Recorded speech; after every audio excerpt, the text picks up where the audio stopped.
వాస్తవాలు ఏమో తెలుస్తలేవు. కానీ మన అందరం కూడా మన గురువులో మనమే అడ్వర్టైజ్మెంట్ చేస్తున్నాం. వాడి గురువు ఈ డబ్బులు తీసుకోపోయి పారిపోయినట, లేకపోతే ఆయన ఇంకా ఏదో దాని లోపల ఏకి మనకి తెలియదు. మౌత్ పబ్లిసిటీ మనంతా మనమే ఎక్కువ చేస్తున్నాం. మన గురువులను వాళ్ళు ఎన్నో త్యాగాలు చేసుకుంటూ వాళ్ళు ఇక్కడ వచ్చి మన ప్రాంతంలో వచ్చి మనకందరికీ కూడా ఎన్నో మందిరాలు వాళ్ళు సేవ చేసారు. అట్లా గురువుల మీద కూడా మనకు తెలియని వాస్తవాలు మౌత్ పబ్లిసిటీ ఎక్కువ చేస్తున్నాం. వేరే వాళ్ళు చేస్తలేదు, మనమే అనుకుంటున్నాం ఒకరికొకరు. అరే ఫలాని స్వామీజీ ఇట్లా చేసిందంట ఫలాని మనకు తెలియలేదు.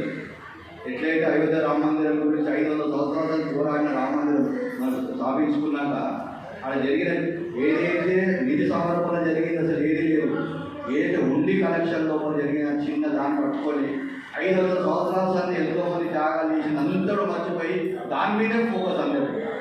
అది ఒక నెరేటివ్, సోషల్ మీడియా నెరేటివ్ నడుస్తుంది హిందూ సమాజం మీద. హిందూ సమాజాన్ని ఎవరైతే ముందుకు తీసుకెళ్తారో వాళ్ళందరి మీద కూడా చిన్న సెలెక్షన్ ఏదైతే నడుస్తుందో అదందరూ అందరూ తిప్పికొడాల్సిన బాధ్యత మనకు ఉన్నది. తెలియకుండా ఎవరైనా కూడా ఏ స్వామీజీ ఆయన అట్లా చేసిండు మనమే పోయి వేరే వాళ్ళు చెప్తలేదు, పోయి మనమే అంటున్నాం అరే పలానా స్వామీజీ చేసిండు మనకు తెలియదు. మనం ఇంకోటి ఆయన అనుకుంది.